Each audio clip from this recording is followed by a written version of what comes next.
Good afternoon students. আজ তোমাদের জন্য আমি নিয়ে এসেছি ক্লাস 8-এর ফার্স্ট ইউনিট টেস্টের জন্য ভূগোলের প্রত্যেকটা চ্যাপ্টার থেকে বেছে নেওয়া কিছু গুরুত্বপূর্ণ প্রশ্ন। এই 4টে চ্যাপ্টার যেটা তোমাদের ফার্স্ট ইউনিট টেস্ট হবে, সেই 4টে চ্যাপ্টার থেকে মাত্র 40টা প্রশ্ন যদি ভালোভাবে তৈরি করে যাও, অ্যাজ শর্ট কোশ্চেন এবং ওর ব্রড কোশ্চেন হিসেবে রেডি করে যাও, তাহলে আশা করি তোমাদের ভূগোলের ক্ষেত্রে, ক্লাস 8-এ ভূগোলের ক্ষেত্রে আর কোনো সমস্যা থাকবে না। ফার্স্ট ইউনিট টেস্ট এমনিতেই খুব খুব খুব ভালোভাবে তোমাদের হয়ে যাবে। তাই বলবো, তোমাদের যে প্রশ্নগুলো দিচ্ছি সেই প্রশ্নগুলো ভালো করে দেখে নাও এবং প্রস্তুত করে নাও তোমাদের ক্লাস 8-এর পরীক্ষার জন্য, ফার্স্ট ইউনিট টেস্ট পরীক্ষার জন্য। ওকে, চলো দেখে নেওয়া যাক আজকের সবচেয়ে গুরুত্বপূর্ণ প্রশ্নগুলো।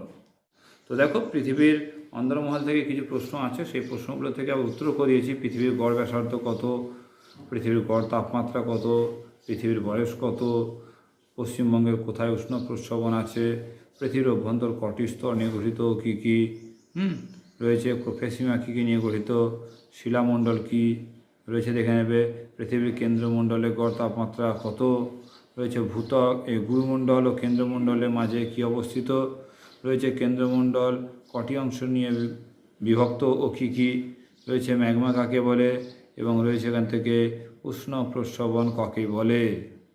তো দেখো, এরপর অস্থিত পৃথিবী থেকে যে প্রয়োজনীয় প্রশ্নগুলো রয়েছে, মহিষসঞ্চরণ তত্ত্বের প্রবক্তাকে, পাট সংস্থান তত্ত্বের প্রবক্তা কারা, পৃথিবীর বড় কটি পাত রয়েছে ও কী কী, এর মাঝারি ছোটো পাতগুলো করে রাখবে, নবীন ভঙ্গিল পর্বত কাকে বলে উদাহরণ দাও, প্রাচীন ভঙ্গিল পর্বত কাকে বলে উদাহরণ দাও, অগ্নুদ্গম কি, সঞ্চয়জাত পর্বত কাকে বলে রয়েছে উদাহরণসহ উদাহরণ দাও, সক্রিয় আগ্নেয়গিরি ও মৃত আগ্নেয়গিরি কাকে বলে, এলওয়েভ আর আরওয়েভ কি, ভূকম্প পরিমাপক যন্ত্রের নাম কি রয়েছে, ভূমিকম্পের তীব্রতা পরিমাপক যন্ত্রের নাম কি।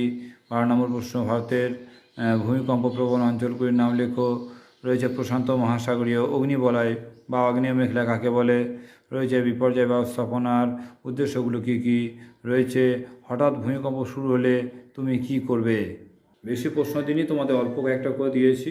তারপর দেখো, শিলা থেকে যদি প্রশ্ন করতে হয় তাহলে কোনো বৈশিষ্ট্যের উপর ভিত্তিতে শিলার প্রকারভেদ আলোচনা করো, আগ্নেয় পাললিক শিলা, রূপান্তরিত শিলার সংজ্ঞা আর 4টে করে বৈশিষ্ট্য করে করবে নিঃসারী ও উদ্বেদী আগ্নেয় শিলা কাকে বলে উদাহরণ দাও, করবে জীবাশ্ম কাকে বলে, করে প্রধান 3 প্রকার পাললিক শিলার নাম লেখো, তাজমহল কোন শিলা দিয়ে গঠিত, শিলাচক্র কাকে বলে, পেন্সিলের শীষে কোন শিলা থাকে, কাকে কেন ভারতের খনিজ ভাণ্ডার বলা হয়, মাটি কীভাবে সৃষ্টি হয়, আর শিলা গঠনকারী খনিজগুলির নাম লেখো।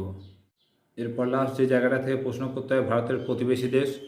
এখান থেকে করবে ভারতের প্রতিবেশী দেশগুলোর নাম লেখো, কোন প্রতিবেশী দেশের 3 দিকে ভারত অবস্থিত, ভারত ও শ্রীলঙ্কা কোন প্রণালীর দ্বারা বিচ্ছিন্ন, সার্কের পুরো কথা কী, সার্ক কবে গঠিত হয়, সার্কের সদর দপ্তর কোথায় অবস্থিত, নেপাল, ভুটান, বাংলাদেশ, শ্রীলঙ্কা এবং পাকিস্তানের প্রধান নদী, প্রধান রাজধানী আর প্রধান ভাষা ও শিল্পের উল্লেখ লিখবে, করবে নেপালের দর্শনীয় স্থানের নাম কি, কাকে কেন দারুচিনি দ্বীপ বলা হয়, করবে শ্রীলঙ্কায় কী কী মূল্যবান রত্ন পাওয়া যায়, আর পাকিস্তানের সেচ ব্যবস্থা বা ক্যারেজ প্রথা সম্পর্কে যা জানো লেখো।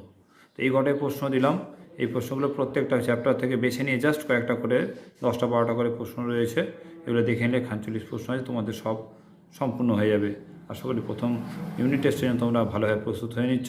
এগুলো ভালো করে তৈরি করে নাও যাতে তোমাদের ফার্স্ট ইউনিট টেস্টে ক্লাস 8-এর ভূগোলে কোনো সমস্যা না থাকে।